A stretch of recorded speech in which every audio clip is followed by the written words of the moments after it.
Captain's log, stardate 5468.2. A request has been received at Starfleet headquarters from a recently contacted civilization, the system of Marpaplu, for accreditation as an associate member of the United Federation of Planets.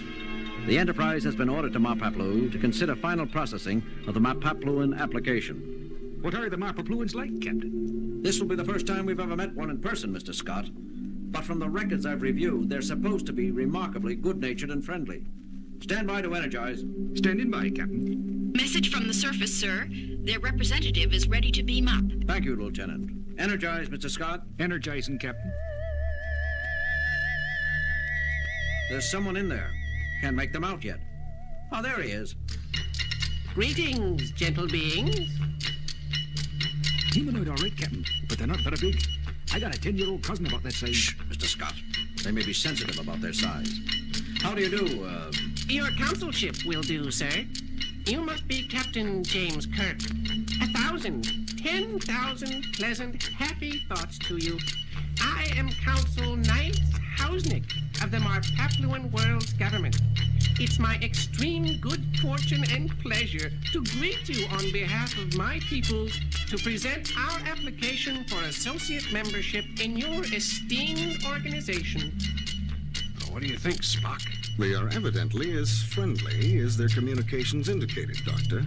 I'd say the Marpapluans will be a good addition to the Federation. I extend the good wishes and greetings of my government to all the citizens of Marpaplu and welcome you, Consul Hausnick, aboard the Enterprise. Would you like to see what your world looks like on a Federation cruiser scanner? Oh, yes, of course I would. This way, then. Mr. Spock, Dr. McCoy, if you'll accompany us to the bridge. Wonderful. This is wonderful. This is where your ship is controlled from, then. Correct, your consulship.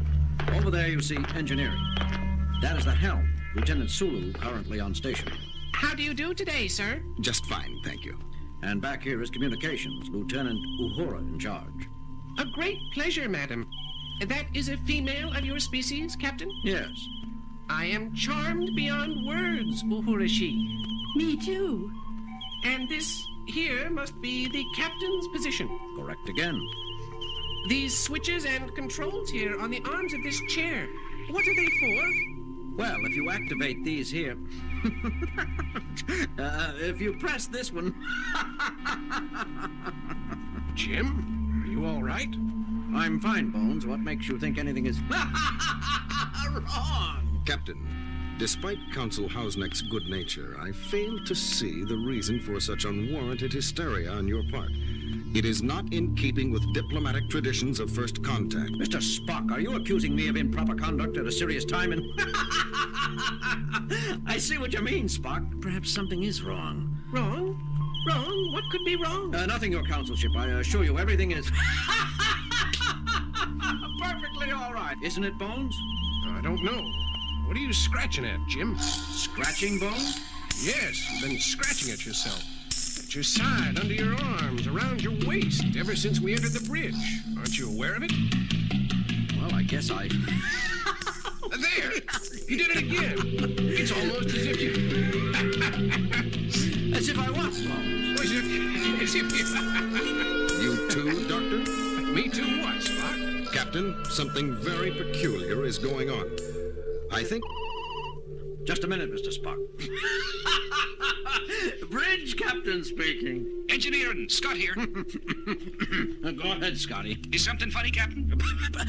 Please, Scotty, go ahead and report. Standard engineering status update, sir. On Warp Engine 1, minor repairs completed. What was that, Mr. Scott? It's only... Mr. Scott, you may deliver your report when you regain control of yourself. Until then... But, Captain, how? Bridge, out. I must apologize for that, Consul Hausnick. Apologize? What is there to apologize for, Captain? The standard of efficiency on a Federation cruiser is normally... Definitely something peculiar here. Captain, should I?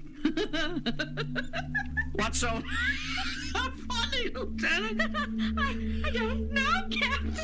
What are you scratching at? Captain, something is very wrong. I can see that, Mr. Spock. Sulu, Uhura, Everyone on the bridge is laughing themselves silly, and I can't see what's funny about it. However, I do have this peculiar crawly feeling. Crawly feeling, Captain? I have it too.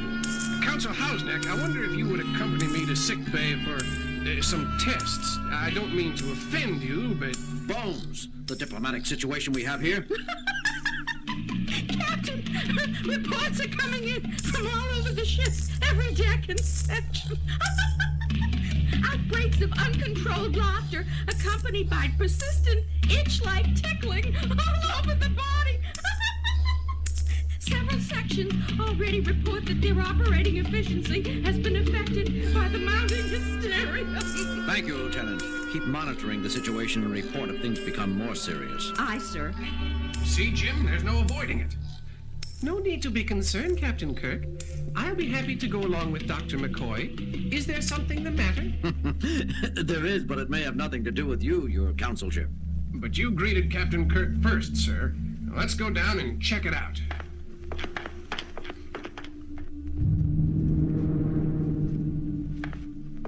You found something, Doctor? I think so, Spock. Come over and have a look through the microscope, Captain. It looks like hundreds of tiny bugs, Bones. That's exactly what they are, Jim. They exhibit many characteristics of fleas, but they're much smaller and tougher.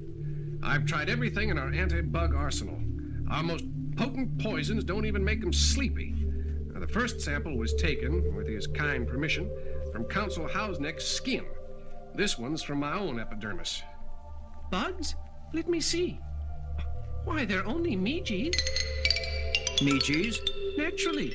Everyone has his own quota of Meegees. Don't they? Don't you?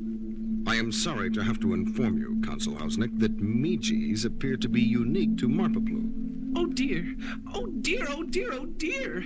We've always had Meegees, so we've always assumed everyone had Meegees. Well, everyone on board has them now. And while I'm sure you'll get along fine with your Meegees, your consulship, we have no desire to share them with your people. This laughter is physically dangerous. Some of us are already so weak we're in danger of laughing ourselves to death. Just because Meegees seem to tickle rather than bite, that makes them no less dangerous to us. Oh, sorry, I am, had we known. Yes, but you didn't. It's too late now. The entire ship has been infected. Don't your Meegees ever trouble you? I don't see you scratching them. Scratch? But why? Our Meegees never move about nervously on us. We keep them quite happy. Meegees thrive on happy thoughts. If you will think only happy thinking, they will stop moving about on your bodies and trying to make you happy. So that's it. The Meegees are emotional parasites feeding on the contentment of their hosts. Wonderful. But how can I think happy thoughts when I'm getting madder and madder? See, Captain, the angrier you are, the harder the Meegees move, tickle, trying to force you into a happy mood. Even a well-meaning parasite is still a parasite. Consul Hausneck, why not rid yourselves of these Meegees? Why would anyone want to rid themselves of Meegees? Because they're driving us crazy. But the Meegees ensure that our people think only satisfied thoughts. True, this may have held us back in certain areas of our development, but we have no wars, no crime. I'm sorry, your consulship, but I'm afraid it's too late for us to adapt to the Meegees' way of living. For better or worse, we're stuck with our emotions. With exceptions. Yes. Now, if you'll just tell us what to use to get rid of Meegees. I'm sorry, Captain Kirk, but we discovered long ago that Meegees are immune to every known type of spray, antibiotic, and poison. That's one reason we've learned to live with them. We've had to. But of course, we like it now. There are one or two poisons strong enough to kill Meegees. Unfortunately, they also kill the Meegees' host. And when he dies, the Meegees migrate to a new person. Bones, you're sure we've nothing that will kill them? That's as Counselor Hausneck said, Jim. I've got samples of 235 different chemicals for use on parasitic pests. I have to report that there are 235 different chemicals which Meegees are immune to. There are certain things which will work. For example? Spraying them with hydrochloric acid. I think we'll pass that one up, Bones. And that was the mildest successful treatment I could come up with. But we've got to come up with something. Soon it's going to become impossible to operate the Enterprise properly with everyone rolling on the deck in stitches. I'm sorry, Jim. I've tried everything in the antidote banks, and records offers no hope of finding something effective. Sorrowful I am. It's not your fault, Counselor. What is it, Scotty? I've had it, Captain. Half of my second shift is strapped in their bunks, shaking themselves apart with amusement. The other shifts aren't much better off. I cannot monitor the engines properly. The ship's general functions are going to pieces. Captain, I don't know what to do anymore. It's all so hopeless. I know, Scotty. How do you fight a microscopic joke? I don't know what to do. I'm at my wits' end. Take it easy, Scotty. Everything will be all right in the end. Possibly. If we assume it will not. What do you mean, Spock? You will notice that Mr. Scott is neither laughing nor scratching at himself, Dr. McCoy. Don't try to cheer me up, Mr. Spock. It's good of you, but I tell you, I haven't been this depressed since... Here, Dr. McCoy, what are you doing? Just taking a little skin sample, Mr. Scott. Don't pay any attention to me. You were saying? It's just that I haven't seen such a sorry state of affairs in engineering since I entered the service. People laughing themselves sick over nothing. The mistakes they make in reading simple gauges, it's enough to make a man cry. Excuse us a minute, Scotty. Jim, Spock, take a look at this. Don't stop, Scotty. We're still listening. It looks like the Meeges, but they've stopped moving. They're dead. But how? Why? Scotty? Yes, Captain. Have you exposed yourself to any strong radiation since the counselor came on board? Why, no, sir. Nothing like that. Why do you ask? You haven't worked in an irradiated chamber or handled any radiant materials? No, Captain. Only my usual duties. And they're definitely dead, Bones. I just don't understand how. Wait a minute, Jim. Counsel Hausnick, you confirmed that the Meeges were emotional parasites. You said they feed on happy thoughts and pleasant musings. That is correct, McCoy Doctor, sir. But now, don't you see, Jim, that's it. Mr. Scott's been so depressed and saddened from the beginning of the epidemic that his sadness overwhelmed his Meeges. He starved them to death for lack of laughter. Bones, I think you're right. You must be right. Captain, I didn't understand. That's okay, Scotty. Just keep on being miserable. Now hear this, all hands. This is the captain speaking. The plague of laughter which has infected the Enterprise is caused by a tiny bug called a Meege brought up from the world below us. These invaders can be destroyed. They feed on laughter. Everyone is therefore directed to think only sad, unhappy thoughts. This is an order. Think of something terribly depressing, an illness in your family, a sad incident from your childhood, anything which will make you want to cry. You know, Bones, that was the saddest order I've ever had to give. I realize that, Jim. It makes me want to cry, too. You two, stop it. You're only depressing me further. I do not believe depressing is wholly an accurate description in this case, Doctor. But it is certainly the strangest prescription I have ever heard you give. Jim, I don't feel like laughing anymore. I think that did it, Bones. It worked fast. Probably the Meeges aren't ready for such concentrated misery. They get only happy thoughts on Mappa Blue. Isn't that so, Counsel Hausnick? Yes, of course, Captain Kirk.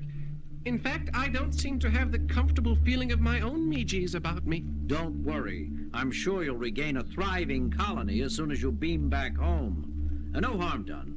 We can officially conclude the treaty now, if you wish. Indeed I do, Captain. But let us hurry. I feel deserted without Meeges. We'll hurry, but there's one provision that must be added to the treaty. Captain's Log Supplemental. The Treaty of Friendship has been concluded with the system of Mappa Blue, and said people have been accepted for official associate membership in the United Federation of Planets, while agreeing to remain under temporary quarantine until safety precautions for preventing the spread of the parasitic Meeges can be developed. End log entry. Well, Bones, I think the Mappa Bluans have a lot to offer the Federation. From a distance, of course. I've heard of infectious humor, but I never thought of having to take it literally. Yes, Bones. We'll have to be careful for a while in our dealings with Counsel Hausnick's people. Mappa Blue is just a bit too friendly for comfort at the moment. There's just one thing troubling me, Jim. What's that, Bones? It's Mr. Spock. He didn't manifest any symptoms of Meeges. No laughter, no ticklish scratching. And he must have been infected as well. Is it so surprising that the superior Vulcan system should prove immune to a disease affecting lower physical orders? But, Mr. Spock, I'm certain I heard you giggle. I beg your pardon, Lieutenant. You must be mistaken. No, I'm not. I distinctly heard you giggle. Spock? Giggling? Come on, Spock. Giggle for us again. Dr. McCoy, I do not, will not, and never have giggled. And now, if Lieutenant Uhura has had her fun, I have important work to attend to.